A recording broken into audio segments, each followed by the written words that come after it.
자, 여러분 안녕하십니까? 반갑습니다. 부동산 세법의 김동수입니다.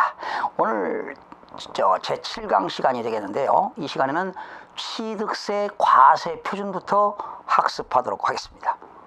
이것도 시험에 잘 나오는데요. 취득세 과세 표준은요, 원칙이 취득자가 취득 당시 신고가액이 되겠습니다. 그러나 외외적으로 과세관청이 정해놓은 시가 표준액으로 하는 경우가 있죠. 어느 때 시가 표준액으로 합니까?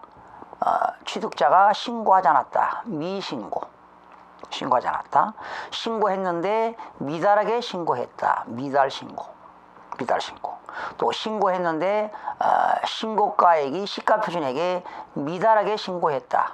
신고하지 않았다. 미신고. 미달신고. 또는 신고했는데 신고가액에 표시가 없었다. 미표시. 미신고. 미달신고. 미표시. 미신고. 미달신고.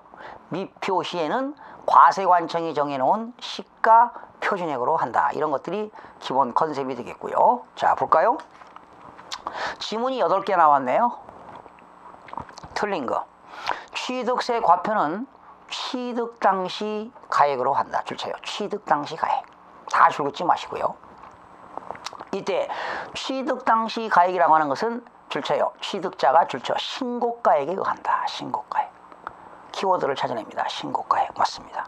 두 번째, 연부로 취득하는 경우는요, 과표가 1년에 매회 사실상 연부금을 지급하는 금액이 과표가 되겠습니다. 매회 사실상 지급되는 금액을 말한다. 여기서 중요한 것은 취득가액에 포함되는 계약보증금 포함 줄쳐요. 계약보증금 포함한다.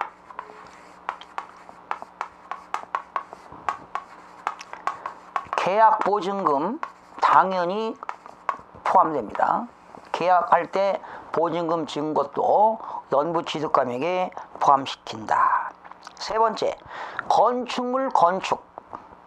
그러나 신축 새롭게 진 거와 재축은 제외한다.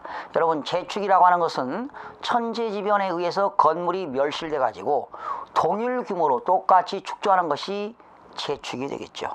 그래서 건물을 건축하거나 개수한 경우 또는 지목을 변경했다.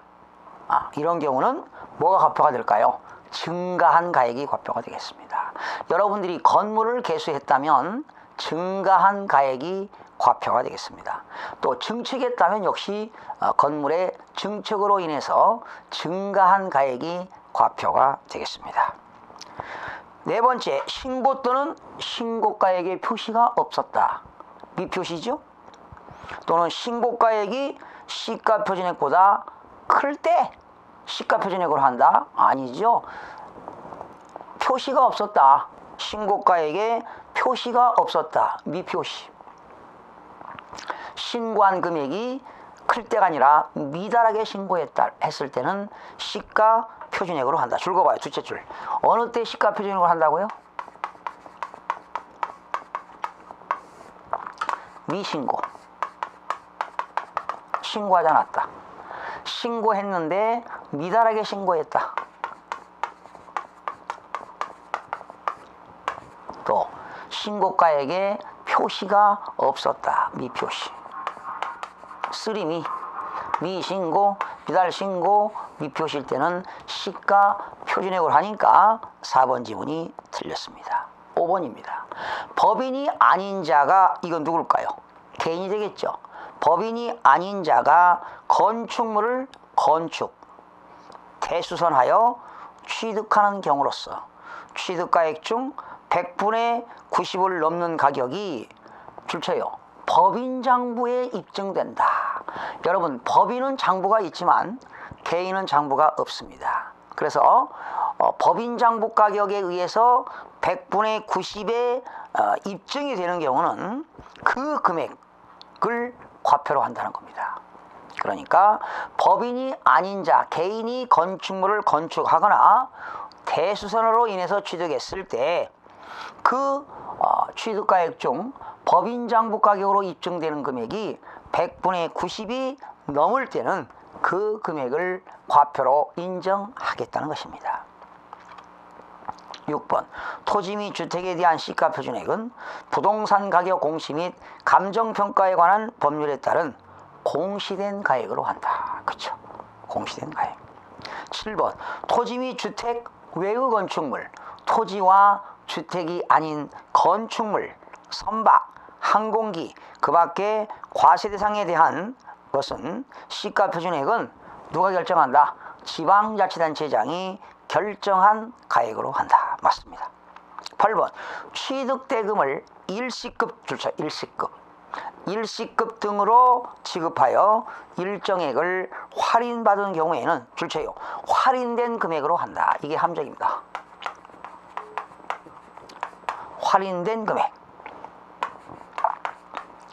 제가 1억의 건물을 취득하는데 계약금 주고 중도금 주고 잔금을 주는데요. 일시불로 결제했습니다. 그랬더니 매도인이 어떻게 됐어요? 할인해 줬죠? 그 할인된 금액이 9,500을 할인받고 할인된 금액이 9,500이라면 과표는 9,500만 원이 되겠습니다. 할인된 금액으로 한다. 할인액은 500이 되겠죠? 할인된 금액으로 한다. 할인액 하면 틀려요. 할인액은 500이고 할인된 금액은 9,500이 되겠습니다. 자, 그 다음에 10번으로 넘어갑니다. 지방세법상 취득세 과세 표준을 사실상 취득가격으로 하는 경우입니다. 줄거봐요. 사실상 취득가격. 이에 포함될 수 있는 항목을 모두 골라라. 다만 아래 항목은 개인이 국가로부터 시가로 유상 취득하기 위하여 취득 시기 이전에 지급하였거나 지급할 것으로 한다. 지금 이 내용은요, 개인이죠, 개인. 이 내용은 개인이 누구로부터 취득했어요? 국가 등으로부터 취득한 겁니다. 지금 개인이 취득한 거예요. 이때 취득대금을 일시급 등으로 지불하여 일정액을 할인받은 경우, 할인액 하면 틀리죠. 할인된 금액 해야 돼요. 할인된 금액. 이게 맞는 거지. 할인액 하면 X입니다. 할인된 금액으로 해야 돼요. 부동산 건설 자금에 충당한 차입금 이자. 여러분, 이게 바로 니은이 바로 뭐냐? 건설 자금 이자입니다.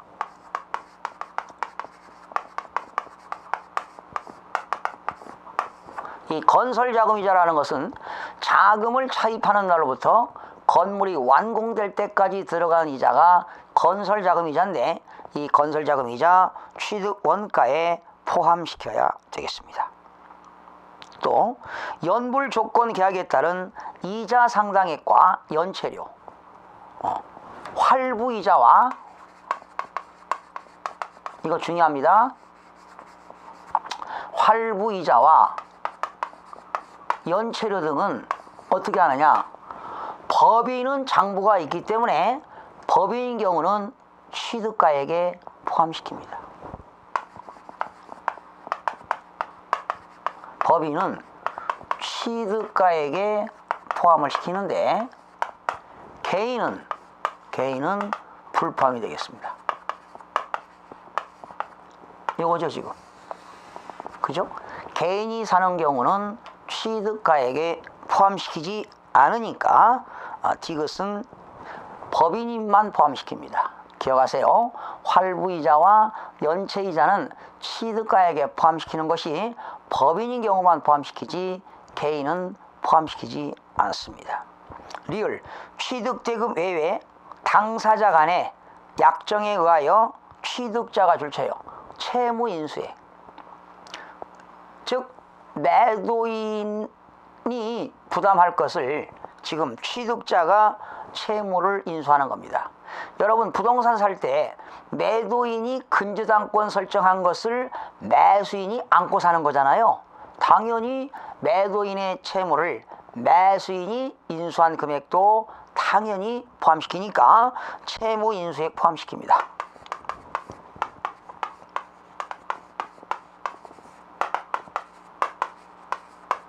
채무 인수액 포함된다는 것 기억하시면 되겠으니까요. 이게 지금 21회 때 출제됐는데 니은과 리을이 되겠습니다. 좀 까다로웠던 문제인데요. 21회 때 출제가 된 바 있습니다. 자, 넘겨서 11번입니다. 시가 표준액이죠. 틀린 것. 토지 및 주택에 대한 시가 표준액은 부동산 가격 공시 및 감정평가에 관한 법률에 의하여 공시된 가액으로 한다. 맞습니다. 2번. 개별 공시지가, 개별 주택 가격이 공시되지 아니할 때는 시장, 군수, 구청장이 인근 토지의 주택의 개별 공시지가, 개별 주택 가격을 참작하여 평가한 가액으로 한다. 여러분, 개별 공시지가, 개별 주택 가격이 공시되지 아니할 때는요, 시장, 군수, 구청장은요, 국토교통부 장관이 제공하는 토지 가격 기준표라든가 주택 가격 기준표를 사용하여 시장, 군수가 산정하게 되는 겁니다. 다시요, 개별 공시지가, 개별 주택 가격이 공시되지 아니할 때는 국토교통부 장관이 제공하는 토지 가격 기준표, 주택 가격 기준표를 가지고 시장, 군수가 산정하게 되는 거니까 2번 내용이 틀렸습니다. 그러나 3번 공동주택입니다. 아파트죠. 공동주택 가격이 공시되지 아니할 때는 역시 시장, 군수가 산정하는 건데 대통령이 정하는 방법에 의해서 산정하게 되는데요. 그 아파트가 어느 지역에 있느냐, 지역별, 어느 단지에 있느냐, 단지별, 면적이 몇 평이냐, 그 아파트가 층별 몇 층에 있느냐, 그 아파트가 그 조망권이 있느냐 없느냐, 특성별, 한강이 보이느냐 안 보이느냐, 이렇게 특성에 따라서 달라지겠죠. 같은 여러분 아파트 단지라도 층별에 따라서, 면적에 따라서, 조망권이 있느냐 없느냐에 따라서, 북향이냐 남향이냐에 따라서 시가 표준액이 달라지는 겁니다. 4번 토지 및 주택의 시가 표준액은 부동산 가격 공시 및 감정평가에 관한 법률에 의해서 개별 공시지가, 개별 주택 가격, 공동주택 가격으로 한다. 그 다음에 5번입니다. 토지 및 주택 외의 건축물, 그죠? 토지, 주택 외의 건축물, 차량, 선박, 항공기, 기계장비, 임목 이런 것들은 거래 가격이 얼마냐, 수익 가격이 얼마냐, 언제 신축했느냐, 언제 배를, 선박을 건조했느냐, 자동차를 제조하는 데 들어간 제조 가격이 얼마냐, 이런 것들을 참작하여 기준 가격의 종류, 구조, 용도, 경관 연수 등 과세대상별 특성을 고려하여 법령이 정하는 기준에 따라서 지방자치단체장이 결정한 가액으로 한다. 결과적으로 시가 표준액은 지방자치단체장이 결정 고시한 금액이 되겠습니다. 자, 2번이 틀렸고요. 12번은 이렇게 됩니다. 취득세 과세 표준이 말이죠. 사실상 항상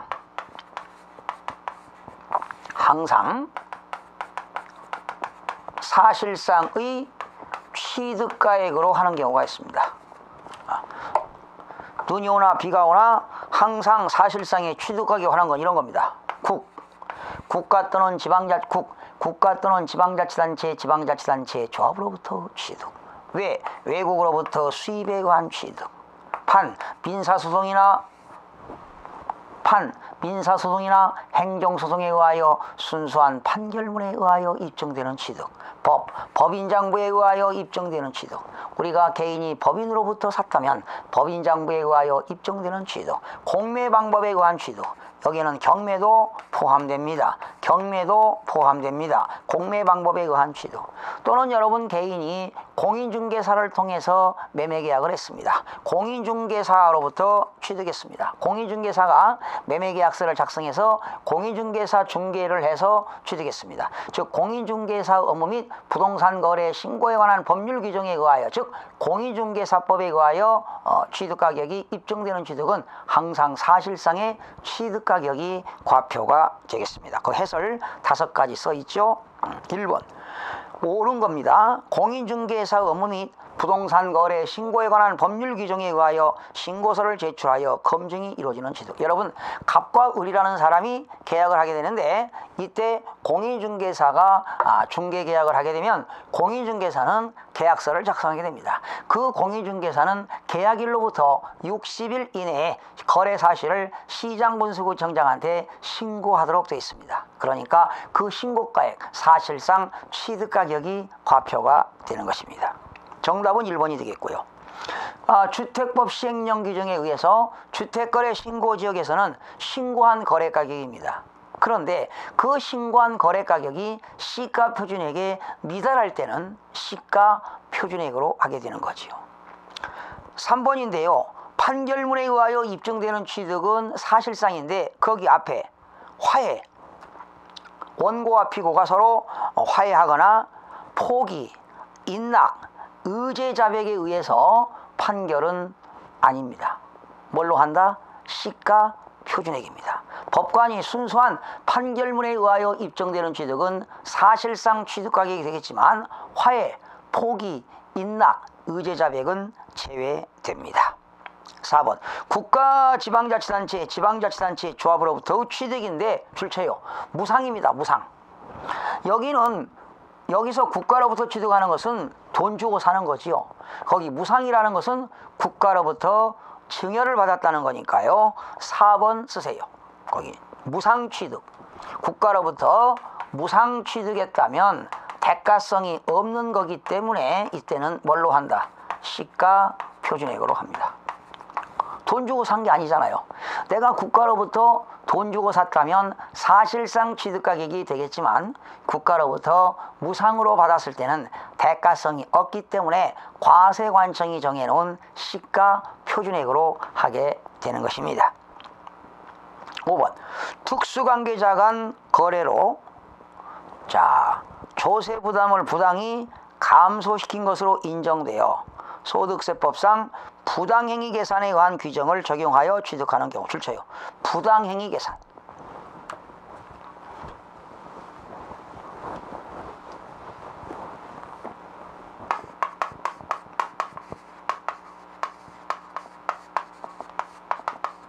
부당한 행위한 계산입니다. 이건 뭐냐면은요, 특수관계인들끼리 세금을 줄이기 위해서 이런 행위를 합니다. 여러분, 갑이라는, 나중에 양도소득세 가서 배울 텐데 한번 지금 잘 보세요. 이해하세요? 갑과 을이라는 사람은요, 특수관계인입니다.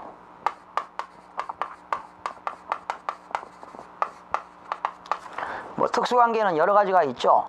친인척도 있고 친족관계라고 가정해 봅시다. 그러면 만약에 갑과 을이 만약에 친족관계인데요. 친족관계인데 여기서 친족관계인데 배우자와 직계존비속은 제외됩니다.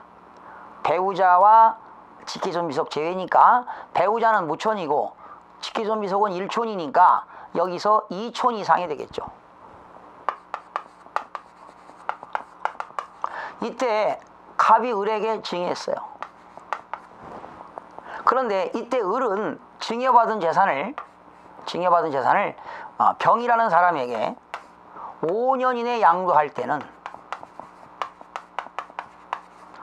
양도로 안 보고 갑이 양도로 보는 겁니다. 너는 양도소득세를 부당하게 감소시킬 목적으로 변칙 증여해가지고 얘가 변칙 양도하는 것은 부당한 행위로 본다라는 겁니다. 이때 취득은 누가 한 거지요? 병이 한 거지요. 이때는 병은 뭘로 과표를 매기겠다? 취득세를 시가 표준액으로 적용하겠다는 겁니다. 시가 표준액으로. 그러니까 부당한 행위를 목적으로 조세를 부당하게 감소시킬 목적으로 부당한 행위를 했을 때 취득세 과표는 과세관청이 정해놓은 시가 표준액으로 한다는 내용이 되겠습니다. 좀 어렵죠? 나중에 또 연결된 거기 때문에 그냥 이해하시기 바랍니다. 자, 이렇게 해서 이 시간에 취득세 과세표준 문제를 풀어봤습니다. 네 문제를 풀어봤는데요. 이 정도면 여러분 충분히 풀어 해칠 수가 있을 거라고 생각이 되어집니다. 자, 13번 이제 취득세의 자, 시간을 조금 할애할게요. 이때 을이라는 갑이라는 사람이 말이죠. 2009년도에 8년도에 취득했어요. 그래가지고 언제 증여했느냐? 이 사람이 2013년도에 증여했습니다. 그리고 이 사람은 증여받았냐는데 2015년 4월에 양도했습니다. 증여받은 건 2013년인데 이렇게 2015년 4월에 양도하게 되면은 양도로 보지 않고 갑이 양도하는 것으로 본다는 겁니다. 그러니까 결과적으로 갑은 양도소득세를 부당하게 감소시킬 목적으로 변칙증여, 변칙양도한 거지요. 이때 취득세 과표는 갑이 취득한 날로부터 을이 양도한 날까지 그 기간으로 계산해 가지고 양도소득세를 계산한다 이런 얘기죠. 그렇죠? 그러면 이때 취득은 누가 내는 거냐? 병이 내는 건데 병은 뭘로? 시가 표준액으로 취득세를 내게 된다는 것을 기억하시면 되겠습니다. 자, 13번은요. 취득세의 그 표준세율에 관련된 문제입니다. 자, 우선 문제 풀기 전에 요거 여러분 암기하셔야만이 문제를 제대로 풀 수가 있습니다. 취득세 표준세율입니다. 요거는 기억하셔야 돼요. 자, 여러분 취득이 뭐냐에 따라서 세금이 달라지는데요. 유상승계 취득을 소개합니다.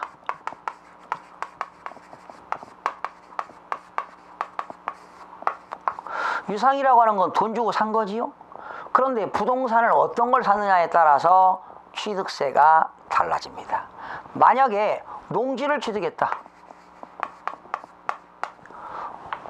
농지라고 하는 것은 전답과손이죠. 농지를 취득하게 되면 1000분의 30이 됩니다. 그리고 농지가 아닌 기타를 취득했다. 농지 이외의 것 1000분의 40이 됩니다. 유상승계 취득했을 때 농지를 사는 경우는 취득세가 1000분의 30, 농지가 아닌 것은 1000분의 40이 되겠습니다. 그런데 이때 또한 주택을 유상거래입니다. 주택을 유상거래할 때 그 주택 가격이 6억 원 이하일 때 1000분의 10입니다. 1%. 그리고 6억 원 초과 9억 원 이하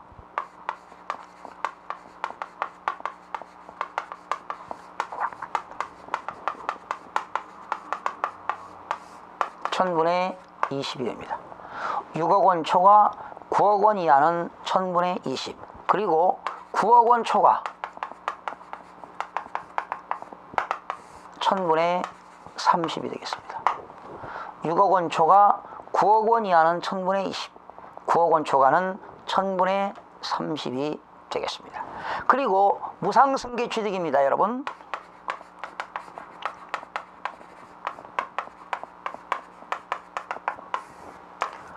무상승계 취득 시는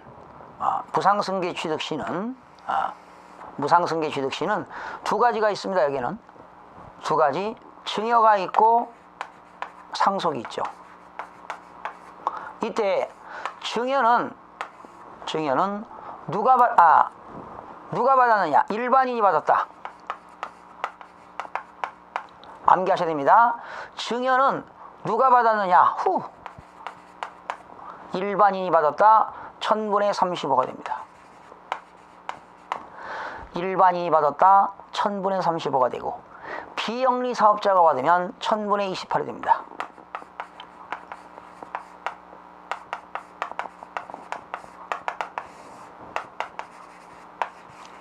비영리 사업자가 받으면 1000분의 28이 됩니다.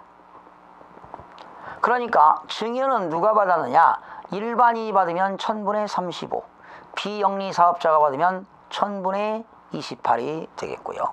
상속은 무엇을 받았느냐? 상속은 농지를 상속받았다. 1000분의 23이 됩니다. 농지를 상속받았다 1000분의 23이 되겠고요. 그리고 기타 상속입니다. 농지가 아닌 기타 상속을 받았다 1000분의 28이 됩니다. 농지를 상속받았다 1000분의 23, 기타를 상속받았다 1000분의 28 되겠습니다. 자, 그리고 원시취득입니다. 1000분의 28, 2.8%가 되겠습니다. 1000분의 28은 어떤 겁니까? 비영리 사업자가 받았다 1000분의 28, 원시취득 1000분의 28, 그리고 같은 거 또 있죠. 상속, 기타 상속도 1000분의 28이 되겠습니다. 기타 상속 1000분의 28, 비영리 사업자가 받았다 1000분의 28, 원시취득 1000분의 28. 이런 내용을 알아야 13번에 문제가 풀리기 때문에 이 내용을 꼭 암기하시기 바랍니다. 13번입니다. 취득세의 표준세율 틀린 것. 상속으로 인한 농지취득. 상속은 얼마입니까? 농지가 1000분의 23. 암기하세요. 농지 상속 1000분의 23. 그 다음에 2번입니다. 상속 외의 증여지요. 무상취득이니까 증여란 얘기입니다. 거기. 그런데 아무 말이 없으니까 일반인이 받은 것은 1000분의 35가 되겠습니다. 원시취득 3번이 틀렸네요. 1000분의 28입니다. 3번 원시취득은 1000분의 30이 아니라 1000분의 28이 되겠습니다. 그 다음에 설명 안 드렸는데 4번입니다. 민법에서 배우는 262조부터 270조까지가 공유, 합유, 총유 배웠죠. 공동 소유하고 있는 공유, 합유, 총유물을 분할할 때는 1000분의 23입니다. 농지상속과 같습니다. 이거 기억하세요. 공유, 총유, 합유의 분할은 1000분의 23인데요. 뭐하고 같다? 농지상속과 같습니다. 농지상속 1000분의 23, 공유 분할 1000분의 23이 되겠습니다. 5번입니다. 유상의 원인으로 농지 외의 취득. 농지를 취득했다 1000분의 30, 농지 이외의 것을 취득했다 1000분의 40이 되겠습니다. 그리고 상속일 때 농지 이외의 것 1000분의 28 되겠습니다. 1000분의 28 되겠습니다. 그 다음에 7번 상속외의 무상취득입니다. 상속외의 무상취득은 증여인데 비영리 사업자가 받으면 1000분의 28이 되겠고요. 8번 유상거래를 원인으로 취득 당시 6억 원 이하인 주택을 취득할 때는 1000분의 10의 세율을, 6억 원 초과 9억 원 이하일 때는 1000분의 20의 세율을, 9억 원 초과하는 주택은 1000분의 30의 세율을 각각 적용한다. 이렇게 나와 있고요. 원시취득은 1000분의 28이 되겠습니다. 자, 14번입니다. 지방세법상 부동산 취득에 적용되는 취득세의 표준세율이 같은 세율로 짝지어진 것 그랬습니다. 여러분, 이면은 농지가 아니니까 1000분의 40, 공유토지 분할 1000분의 23, 과수원 교환취득입니다. 과수원은 농지이기 때문에 1000분의 30이 되겠고요. 개인이 농지를 증여했다. 개인이 농지를 증여받았대. 농지를 산 게 아닙니다. 증여받은 건 일반인이 받으면 1000분의 35가 되겠고요. 건물을 신축했다. 원시취득이니까 1000분의 28이 되겠고요. 주택을 상속취득했다. 농지는 1000분의 23. 주택을 상속받으면 농지 이외의 거니까 1000분의 28이 되겠습니다. 올바르게 짝져진 것은 뭐가 될까요? 건물의 신축, 원시취득 1000분의 28, 주택의 상속취득 1000분의 28. 이렇게 해서 정답은 5번이 되겠습니다. 건물의 신축, 원시취득 1000분의 28, 주택 상속, 농지 상속은 1000분의 23, 농지 이외의 것 1000분의 28 되겠습니다. 정답은 5번이 되겠고요. 다음 시간에도 계속 이어서 취득세의 세율을 학습하는 시간을 갖도록 하겠습니다. 여러분 다음 시간에 뵙겠습니다.